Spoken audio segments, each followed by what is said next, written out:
Welcome back, everybody. January 18th, 2019, 8:18 p.m., and we are continuing to watch, which is basically the beginning, I would say, in the last 5 hours of Winter Storm Harper, as we could see this moisture that is finally hitting this Arctic blast of air that is coming down from the north. Guys, it is going to be so cold in the Northeast for the next couple weeks, pretty much, as we have a pretty consistent set of storms on the way, not just including Harper. We have another storm already forming in the northwest right now. We will get into that, but right now the topic is Harper. You could see this down dip right here of cold air coming down, guys. The wind chills in some areas are ridiculous. -13 in some areas, North Dakota, South Dakota. We are talking Minnesota and Iowa, -15 in parts of Minnesota, -20 near the border of Canada, just to give you an idea of how cold this Arctic blast is and why this is going to be such a significant storm for the Northeast. It's all based on timing. And at this hour, we have two governors. Governor Phil Murphy out of New Jersey has declared state of emergency. Also in my home state, PA, Governor Tom Wolf has declared state of emergency, which to me is very understandable considering the situation. I mean, these state of emergencies, they free up assets for the governors to use to keep the roads clean and safe and, open for emergencies. So basically they're trying to let the public know that some roads will be closed. I believe parts of the turnpike are also going to be closed. In Pennsylvania, at least. The declaration includes a commercial vehicle ban on nearly all interstates, excluding Interstate 95. So Interstate 95 is not closed, but it is including parts of the Pennsylvania Turnpike. And Pennsylvania already under that state of emergency, as New Jersey's will begin tomorrow at noon. So residents of New Jersey, prepare for that. They are also doing travel restrictions. We are also instituting a commercial travel restriction on roads north of I-195, but not on the turnpike. So keep an eye on that for those that are traveling on those roads. This may change and more than likely will change. And a big reason for that is the uncertainty of what this storm is going to do. Again, I said it's all about this timing. You could see this dip of Arctic air coming down right over top of the Great Lakes, it seems.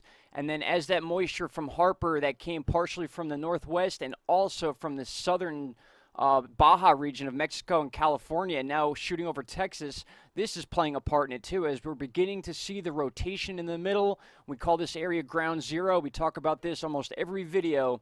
When we see winter storms like this, it's usually two sources of fuel, and this one not acting much different. As you could see, this stretch of moisture that came across the Baja region, then Mexico, Texas, Louisiana, some of that is peeling off into that counterclockwise rotation we have right in the middle of the country here. We call this area ground zero because when we have winter storms like this, when that moisture is coming in from the west and then you see that pull in from the Baja, these two tend to meet right around the center of the country here. That's why St. Louis is always a target zone, and that I-70 corridor we always talk about. This storm a little different than Gia, though. We remember Gia took that straight west to east path, basically from Nevada all the way across to the Chesapeake Bay. This one a little bit different. This one taking a little more time to develop and start, but we are now seeing that mess starting to develop right in the middle, and then it's going to hook right up to the northeast. Now, this water vapor chart is very useful. You can see a little more detail about where things are moving and where the different flows are coming from. You see that straight jet line of moisture coming right across parts of Mexico and Texas, and it's almost making that counterclockwise rotation happen as the other moisture comes down from the northwest. Now, again, these are two systems. This is Harper right here. This is a separate system. We've looked into this. A stormy weather pattern will persist across the United States into next week as another cross-country snowmaker is likely from the northwest to the mideast and into the northeast on the heels of Winter Storm Harper. Cold air is expected to remain in place. Now, by cold air, they mean this big dip we're talking about, this Arctic blast that is going to be sitting here for long enough for us to see a few rounds of moisture come through and dump some snow, especially on the northeast. So, once again, northeast, you wanted it, you're going to get it. It's coming for sure. In fact, between now and Wednesday the 23rd, these are expected snowfall totals, which are no joke, all the way from the plains to the northeast. As you can see yourself, look at some of these colors. In Minnesota and Iowa alone, we got the purple. That's 12 to 15 inches of snow within the next 5 days. That's accumulation. So that's all snow put together between now and this date, Wednesday the 23rd. So this might even include that second storm that's on the heel of Harper, which is expected to conclude on Monday. So if we're talking Monday and then we have 3 more days added to this, this is probably including that second storm. But check out New York and Vermont, New Hampshire, Maine, and then as you go up towards Canada, we're talking 18 to 20 inches over the next 5 days, most of that coming with Harper. And you can see that line right there in Northeast PA. That's right where I am, right on that messy line where you just don't want to be because you don't know what's going to happen. But what we do know is it's going to snow in the Northeast. There's going to be lake effect snow involved with this. As far as specifics and locations, let's take a look at this chart here. This is a graphic pulled up from weather.com. As far as accumulations, guys, this is the best we have for right now. Basically, every other chart matches this, minus or plus an inch. But for the most part, this is a northeast storm. As you can see, the heavier snow is going to fall in areas of Albany, that's central New York, or East Central New York, you can consider that. This would be Central New York. But also down in New York City, you got to remember, guys, New York City weather is a lot different than New York weather. Upstate New York is a whole different world than New York City, which is down by Long Island. So New York City, they're showing 1 to 3 inches because of this line we've been talking about. But in the heart of New York, you're talking 18 to 24.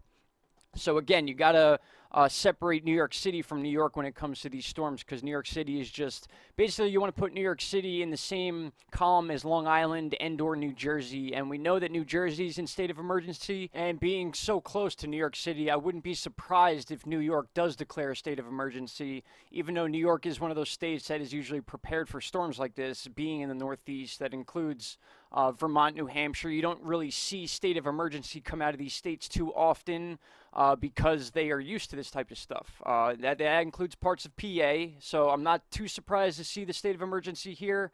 But to not see it in some of the other states like Ohio and Indiana and places like that before this storm gets to the Northeast, it's telling me that the brunt of this storm is going to be when it gets to the Northeast, just as it's passing the Great Lakes pretty much. And we can kind of see that here on this chart here, pretty similar to these charts that we usually check out to get an idea of the water vapor loops and things like that.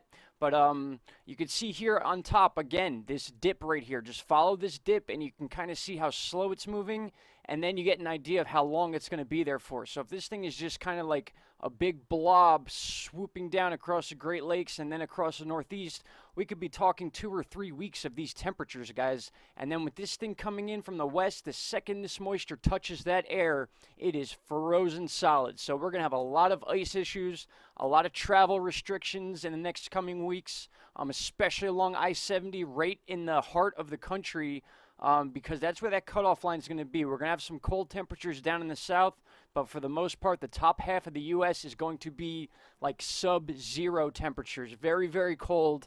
And it's going to be the talk of the town for a while, to say the least. And before I get too far ahead of myself, we'll just take one quick look at tropical tidbits, and then I will have another update in a couple hours, if not sooner.